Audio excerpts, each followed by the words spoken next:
There's no other reaction to that. Welcome to the American Scouser TV post-match. A short one today. We'll have the dissection tomorrow night on the Monday night podcast, which everybody should be watching because there's a lot to dissect in that game if we want to drill down into it. Or we could just sum it up in one word, such as what I have underneath my name. Oof. But we're joined by Timuchin. It had to come at some point. I don't think we were going to go through the season unbeaten. But is there a silver lining to losing to Arsenal away of all teams? I mean, I know there is a silver lining, but it's not the end of the world that everybody makes out to be. It's pretty sad when I look like the positive one around. But yeah, everybody's like jumping off the ledge already. It's February. We lost an away game to Arsenal. I mean, okay. And we deserve to lose. Don't get me wrong. There are some things that, irked me as well as I was watching and stuff like that. But I don't know. We didn't deserve it. I think it hurts more because their second goal came from like a, stupid moment. But then again, our goal came from a stupid moment. And really, aside from that, like I say, I mean, nobody can come out and say we deserve to win this game, I think, based on how we played. But you're missing a bunch of people. I think you have time. And even if City wins both games, you still play City at home, which really looked like a must-win game anyway from the get-go. So yeah, it's not the end of the world, man. There's sometimes this fan base is like just boggles the mind. Like the stuff I read, it's like, seriously, get the hell out of here. It's February. And you know what happened to all these people that were like a month ago, everybody's like, oh, this city is not the same city, if we take care of our business and stuff. Suddenly everybody made City the unbeatable team they used to be. I still don't think City is that team, even with Kevin De Bruyne back. So I don't know, disappointing, but nothing to jump off the ledge about. Let's have John join us for a little bit for our short post-match today, John. It's not about how hard you can hit, but it's also about Ryan Gravenberch running 5 yards or more for at least twice in a game. And it was just bad from the start, wasn't it? It was bad. Gravenberch was bad, but no one was good, though. Yeah. Like, no one was good. Like, everyone's singling out Gravenberch, and understandably so, but no one was good. Yeah, first of all, I had to jump on here because I don't think I could interact with people socially without letting off some steam first. So I was like, you know what? Let me hop on here, join the boys, get some therapy in. But yeah, I think Tim has been banging the drum on this. It's a tough loss, but it's not the end of the world. We're still a pretty good team. They're a pretty good team as well. They showed us why they're a good team. Now, as my tagline says, it's not about how hard you can hit sometimes. It's how hard you can take a punch and get off the mat and respond. And this team has all season been doing that. When we go down, when the opposition takes leads, we've been responding. So I'm, fully expecting them to do the same now. Tough loss, but I feel like we can take it, get back on and respond. Timuchin, I said before in the pre-match, before we left, that should we lose to Arsenal, it keeps Arsenal in the hunt in the sense that when they play City, there will be something to play for rather than just the top four, something that's serious. They may have an outside chance. So in terms of the silver lining I was talking about, it does mean, as you say, City are not the City. I agree with you, they're not the City. They are capable of putting those runs together, but they're not as threatening as they had been in previous years. But that gives us a little bit of hope that we might not just have to beat City, that they may drop points against Arsenal in the future, which puts the Liverpool City game even more on a better footing for us, doesn't it, if it happens? In some ways, I don't know. I was just trying to see like when they play. They don't play City until end of March. So who knows what the situation and the table will look like by then, but yeah, I mean, it's kind of good to keep him in the mix. I don't take any joy or anything in that. I think they would have gone hard against our City anyway, just because this is a team that's trying to prove that they're title worthy or they should be in the conversation and stuff anyway. I think even if they fell behind, that would, like we tied this game or something like that, I think they would still go hard at it against City, knowing like you say, they want to prove. That's why they took so much joy in winning this game. I think obviously it was a big fixture for them. We talked about it in the pre-match. This is do or die for them in terms of the season. But aside from that, they want to show, I think, as a team, this team wants to show, and I'm sure Arteta keeps telling them to show that they're title worthy. They should be in the conversation. Because let's face it, over the last month or so, they were not in the conversation. It was Liverpool and City. So I'm sure that's kind of like a chip in the shoulder, kind of an ordeal that they would have had going against City as well, even if we tied this game. Let's bring Cozzy in there. Afternoon, Cozzy. We thought it could be a difficult game, or we thought it could be a game where they bottled it, but in the end, it was Liverpool who bottled it, but not in the sense of let's concede a goal and crumble. We crumbled from the kickoff, really, didn't we? Yeah, just didn't play well. Just didn't get going. Just kind of, their press was really good from the start. I thought they really pressed as well. And we just got outplayed and got exactly what we deserved, really. Even in the second half, they were the better team still, even though Liverpool were slightly improved. But it wasn't, you get what you deserve. It's probably our first bad defeat since February or something last year. Like, really bad one where you look and go, we haven't had many of them, really. But if you actually look at the goals in context, if you just take their 3 goals, they get a bit of lucky with the first one. Alisson makes a great save and he just passes it in the net. The second one's our mistake and the third one's a deflection. So there's also that way of looking at it. You can go, Liverpool winning the game, and Liverpool did. Arsenal deserved to win. They got exactly what they deserve. You know what I mean? But their goals are still a bit like, well, the defenders can sit there, at the end and go, we didn't play well there, but a little bounce of the ball here or there, then something could happen a bit differently. You know what I mean? So it is what it is. I'm not sitting here destroyed by it, you know what I mean? It's February, for fuck's sake, you know what I mean? It's absolutely. I put it in the Discord chat that what a great game to bounce back to. Burnley, Yeah. You couldn't pick a better game for the Reds to bounce back, and then, and you get your Salah back. Thiago looked like normal Thiago when he came on. I thought it was always a small cameo when he had to play a bit deeper because they're sending off. But apart from the grey hair. Apart from the grey hair, it's aged all of us that game. I think he had black hair before the start. Yeah, black hair when he walked on the field. Exactly, yeah. And then I think Endo will be back by then as well. He should be back. They got knocked out the Asia Cup. So it is what it is. But yeah, I'm not down the dumps by a fella. I'm whatever. It happens. Bad game. If you go and do it again against Burnley, come and see me. Yeah. John, I mean, it is only February, but there is only 15 games left as well, and they can come in really, really quickly. So in terms of the mentality monsters, it's really good that we do have an entire week to shake that off, get some things right in training. And I believe Japan were knocked out of the Asian Cup game. So we have Endo to get a bit of a break and then come back in as well. Salah hopefully coming back sturdy. Whenever he comes back, he's back sturdy and healthy, John. So we do have a little bit of respite from, a bit of recovery time from what happened today, don't we? Yeah. Kazi pretty much hit the nail with the way I can't even get my freaking phrases straight here because I'm upset. But they pretty much got it right that this is a very long season, right? Mm-hmm. Still quite a bit left to go. It sucks now, but then if you're gonna put everything in context, it's pretty much still doable. I wouldn't say it's on our hands 100%. We beat City. I feel like it's back in our hands, but listen, there's a reason why this is our first defeat in whatever, right? Mm-hmm. If there's a reason why this is our first proper defeat because we all know what happened with Spurs.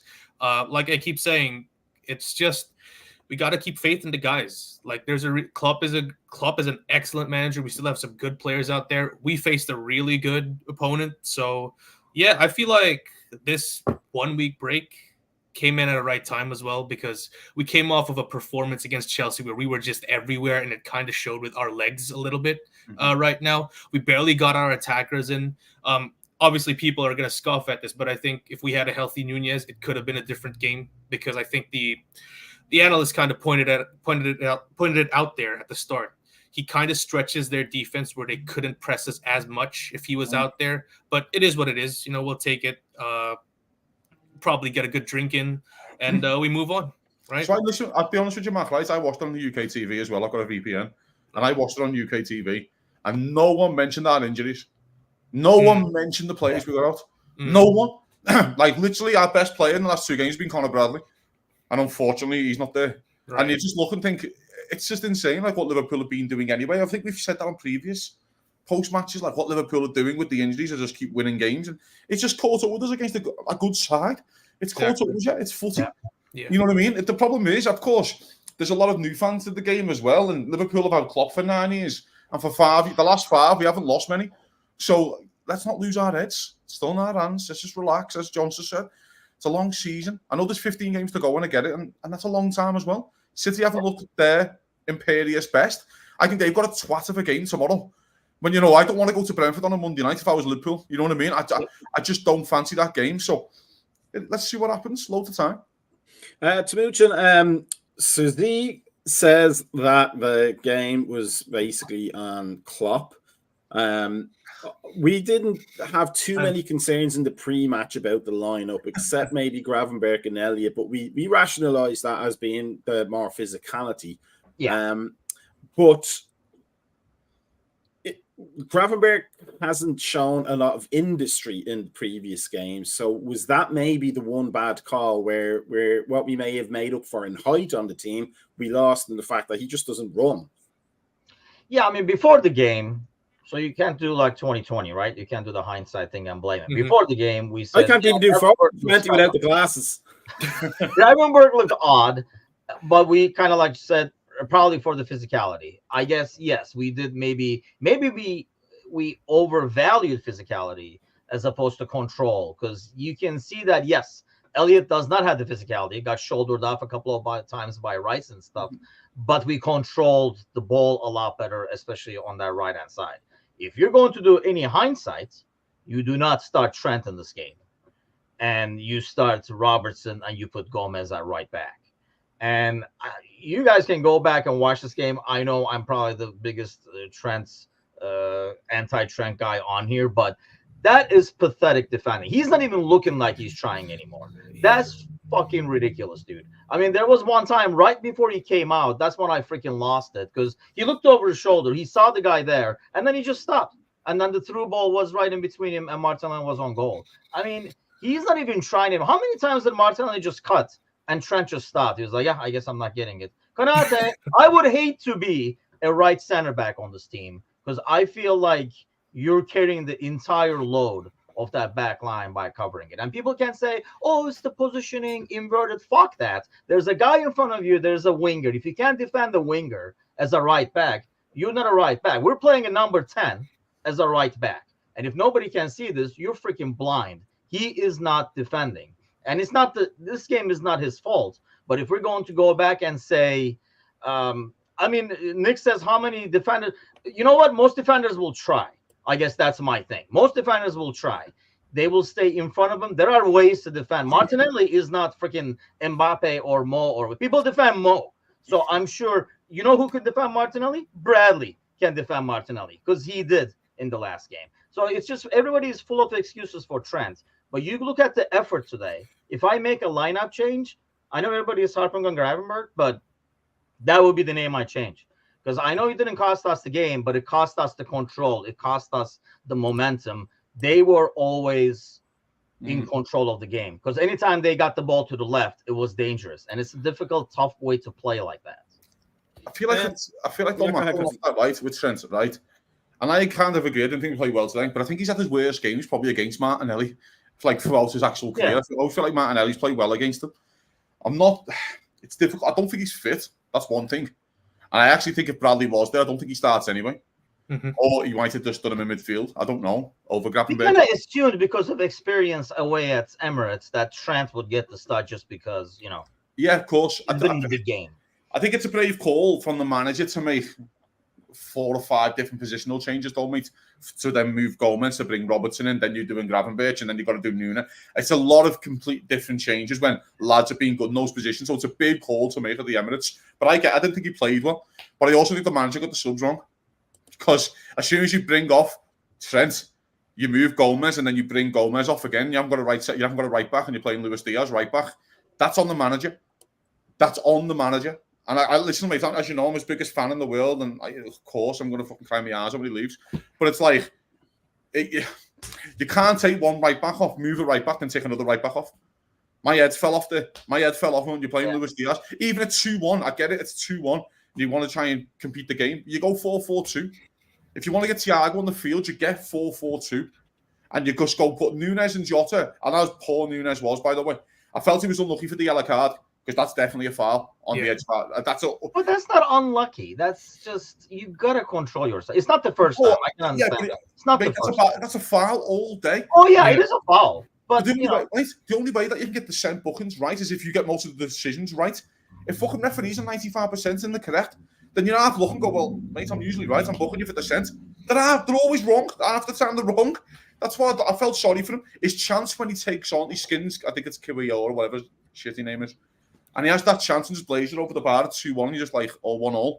He's just like, fella, just fucking relax, man. Yeah. He's just relax. Yeah, Jota calling for the ball over there for the cutback as well. I was just every single striker he's played for Liverpool Football Club, right? Yeah.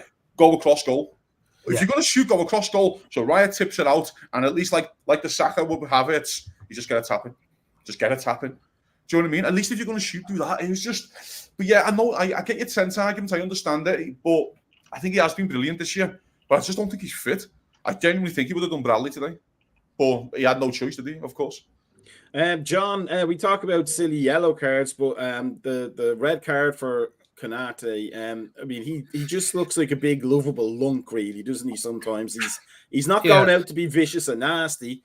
But he's a little bit over enthusiastic sometimes and forgets that the referees and several cameras are on him when he's trying to wrestle players to the ground. Yeah, well, the problem with Konate is sometimes he walks on such a tightrope. He's so exposed in that role. Like when he gets it right, it looks awesome. But there are increased chances that he's going to get it wrong, like today, because as Tim kind of pointed out, Trent isn't exactly doing him any favors.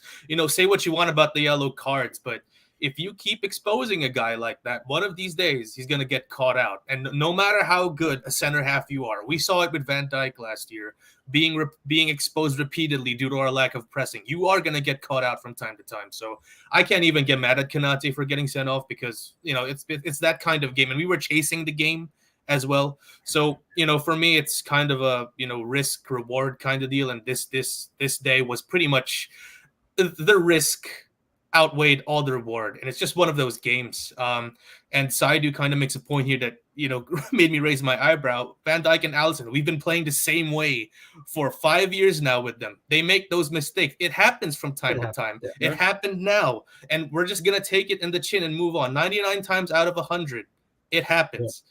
This is the one instance where it happens. So as much as we're gonna criticize them for this game, it is what it is, man. By the way, love their reaction. Yes. Just a little hand tap. They didn't even say each other, just like a little hand tap and just go, yeah, it happens. We're going to fucking benefit. Liverpool going to be in the ball, in possession all the time. Like, that's the way we play. No shouting and screaming. You look at the Arsenal reaction. Yeah, exactly. Right? Exactly, mate. No Zinchenko and White when they were arguing last week at the end. Just a little hand tap, a little bit of respect. Yeah, we fucked up. All right, fair enough. And you own it. And that's exactly. And by the way, the two players who deserve to fuck up are the one them two. Yeah. Based on this season. For sure. Timuchin, before we let you go, Louis Diaz at right back, an experiment never to ever be repeated ever again, correct? Yeah, I mean, that's kind of like scrambling out of the pocket, if you will, and trying to find something to go. I mean, at that point, there's really nothing to lose. I couldn't care less about the third goal, personally. No. There's really nothing to lose at that point. You lose, it's 0 points. You lose 3-1, it's still 0 points. So that's okay. You're going to kind of have to go for it. It is what it is. But honestly, if you look across the pitch, I think like Saidu was talking about like Jones and stuff. And Nick is saying, and I agree to this, like anyone in the midfield play well. I think Jones was probably the closest. I don't know why side. I mean, at least he was able to control at times, keep position at times and stuff like that. But I thought for the front line, probably Diaz is the only one that was.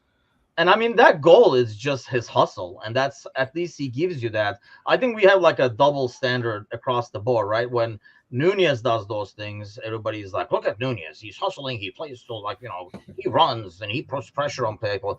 But Diaz gets, I did not see any credit given to Diaz for that goal. Everybody was more ripping on Saliba and saying he's nowhere near Van Dijk, and then that's karma biting you in the ass like 20 minutes later where we make that mistake. But I mean, that's Diaz's hustle that gets us that goal that we had no business getting. I was like, let's get to this freaking half and see what happens. So like I say, I mean, it's a loss. It is what it is. I don't think anybody covered themselves in glory, but like Kazi says, we have a week.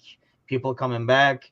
You can still look at that starting 11 and say we're missing 3 or 4 probably starters off of that. So, and you're going away to Arsenal, and really, maybe if it wasn't for that silly mistake, I don't know if he can squeeze a draw. I can't even say that, which tells you that we did not play well. I can't even tell you that if they didn't make that mistake, we get out of there with a point, because they were more likely to score. We're always hopeful that something can happen. Nunez runs onto something. But let's face it, they probably deserved it more. And they were closer to scoring at any given points than we were. But take the loss. It's not the end of the world. If I'm telling you, it's not the end of the world. If I'm positive, there's no freaking reason you guys should be negative. There's been a worrying trend in the morning show people lately. Tim is the most positive. Anon excluded because it's Anon, right? But like, if it's Tim, myself, and Gordo and Matoush, it was like Tim's the most positive one here. Like, what is the world? I like it. Come on. You gotta keep it like in perspective. I mean, right. Like, people are like jumping out. They're like, "Oh, the league is gone." Exactly. And stuff like that. I mean, Jesus Christ! It's beginning of February. You have all these games. You're playing the guy that you might be chasing. You're not even chasing them yet at home. You got rid of, mind you, with a loss, but you got rid of the toughest away fixture probably that you're going to have.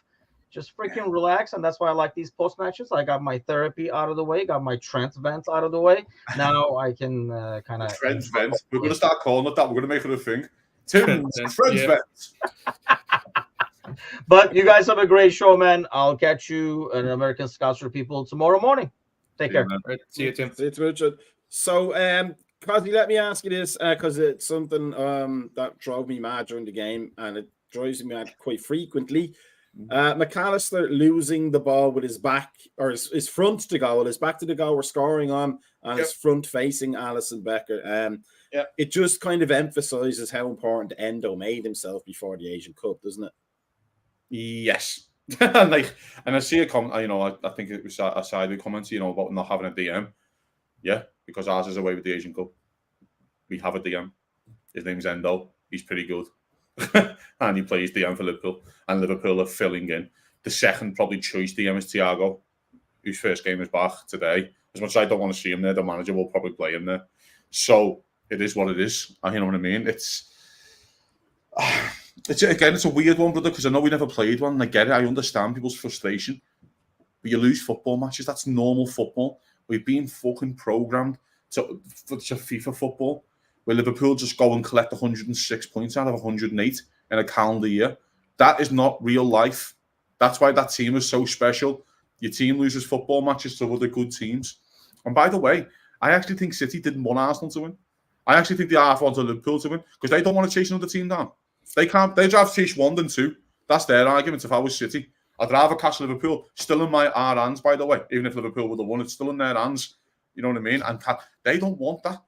So, as much as it's important, we're getting Liverpool were dreadful in the game.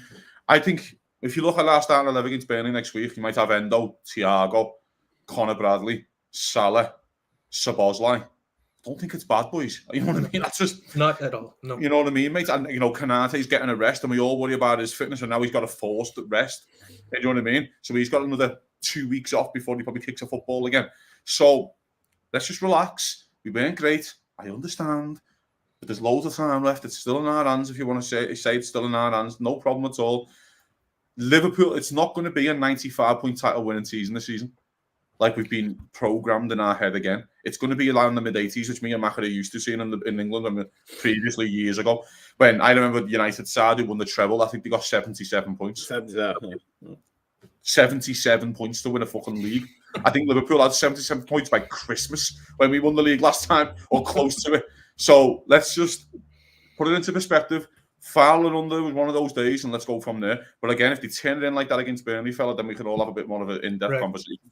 Right. John, let's just open it up a little bit more before we cut the whole thing for the day, so we can all recover. But let's take a broader view. Arsenal did celebrate the goals and that win like it was the last day of the league, or the second last day, and they had a home game coming up against Burnley to win it all. Does that speak very, very highly to the level that Klopp has got Liverpool to, where beating our half a second string is worth celebrating like you've won the World Cup. Yeah, and that Tim kind of touched on it. They kind of have a chip on their shoulder there. Because they're not really being considered. Everyone's going like, oh, it's City and Liverpool again. So I would totally understand. And you know what? Fair play to them. They deserve to celebrate it. Personally, I think it's a bit over the top. But then, they're pretty much back in the race, and they did what they had to do. Caught us on a bad day. We didn't do on our end, on the stuff that we could control, we didn't really do enough. So, fair enough. Yeah, it just goes to show how much of a force we've been. Everyone says Klopp has just got one league title, but the very fact that we're taking on this absolute mammoth of a team bankrolled by a nation state got them to within 1 point. We could have easily had 3 titles right now, if not for a few things going against us. So, yeah, it just speaks to how much of an identity Klopp has put in with this team. And mind you, this is supposed to be a rebuilding season. This is supposed to be a season of transition with our new midfield, and we're at the thick of things once again. So I can't even be. If their celebration means that they're showing us the respect, I'm all for it. By the way, Matt, I've just checked there. They've got West Ham away next week. Liverpool beat Burnley and they just lose to West Ham. It's back to the same what it all was anyway. Right. Or the game kicked off. I've just checked and I think, they must have Sheffield United or something. West Ham away. That's a twat of a place to go on a Sunday as well. Do you know what I mean? It felt like when Spurs beat us and they had the kids on the pitch. And you're like, you just beat us with 9 men. And Basuma's walking around with a kid like this. And you're like, hang on a sec, fella. You know what I mean? There's a long, long way to go. And it's the same with Arsenal. There's a lot more. It's weird with Arsenal, mate, right? Because everyone thinks about the City with Arteta. That seems less City and more Everton. They got in the lead and just tried to grind it out and didn't want to have another shot. And Trossard just done something and they get deflected that goes in. They win 3-1. When it gets to 2-1, it's very like digging in and very like all passionate. Every time there's a tackle and all like, it's all like, it just feels so much Everton about them in like a respectful way, by the way. Moyes' Everton was really good. Do you know what I mean? Like after like 3-4 years, they were really good. The one that Arteta played under. So it's like, I just feel like there's no, like for example, if Liverpool would have won that game or if City go there and beat them, it's just like business as usual, yeah. And it feels like to them, it's just like a massive, everything's like on emotion and everything's like on the last edge. Like it's a fine line with them all the time, isn't it? Like, it feels like it can bubble over sometimes. And I don't know, it just feels a bit weird with them. I don't know if they're that good. I know they're good at controlling games. I'm not saying that. They are a good side. But I mean, I wouldn't put them in the same level as the City side or something like that. You know what I mean? I wouldn't put them close to it. But it's interesting, mate. It is really interesting. By the way, this is a side who didn't win in 4 at the start of January. So we'll see what happens.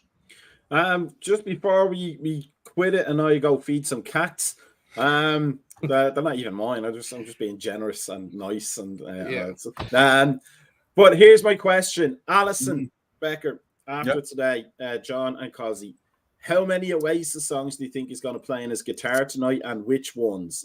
I'm going to presume one of them is going to be "Don't Look Back in Anger." Of course, yeah. Talk tonight to his missus. Probably. Yeah, quite a few. You'll have a little go let it out. Maybe that one. That's it. Yeah. Whatever. Not whatever. You might just do whatever. There you go. But I mean, listen. Again, he makes a mistake. So did Van Dijk. Whatever. It's fucking footy, innit? So they're still the 2 best in the league by a mile. It's not even close. So it just reminds me of growing up with Grobler. Like, mate, just great, best goalkeeper in the world, but he's going to do handstand a little. Well, Ali throws one in a year. One a season, he always has. He always throws one in. Yeah. And I mean, he's done to City away and City at home before, and he's fucking cost us. But I don't even think that's on Ali. I don't know. It's a bit of a weird one, isn't it? I'd have to watch it back again. I don't know. I just don't want to say someone's to blame. They're both to blame. I think it's the one with Van Dijk, and it's not one person. It's literally just nobody knew what the other person was doing. Yeah, it was just a lack of communication. It's fucking footy, man. It happens, and then again, they're okay. They're a good side. They're not brilliant, but they're a good side. And we went away from home and lost. Fuck it down. Get over it. Yeah, I think that's the. I mean, it is an away game against a league title rival. So you win, you lose those. But what you have to do is make sure you get back on the horse and keep going for the rest of it. And I don't think, without jinxing things or tempting fate, Burnley away at home a week later with no games in between is probably the best. Company's Burnley as well. Company's Burnley, not a Dice Burnley. Company's Burnley. You mean wide open every single time I watch them. Future City manager convincing company, according to Pep Guardiola. They'll be in more the chance third of division playing- when that got more happens. chance of playing centre half again than fucking managing them. But just remains to say before we leave, make sure you watch the morning coffee tomorrow morning. There'll be lots and lots of fun on that. And then the Monday pod tomorrow night for an intense dissection of which songs Alison Becker would prefer to play on his guitar and what chords he's going to use, and whether he uses thumb picks or a plectrum. With all the good stuff that you want to analyze after a football match. But we've lost. The hoodoo is off for the rest of the season now. We don't have to worry about going the rest of the season unbeaten, but it is still largely in our hands, and that's what you want to be going into February, March, and April. John, thank you for joining us. Enjoy the rest of your Sunday. Cozzy, thank you for joining us. Enjoy the rest of your Sunday.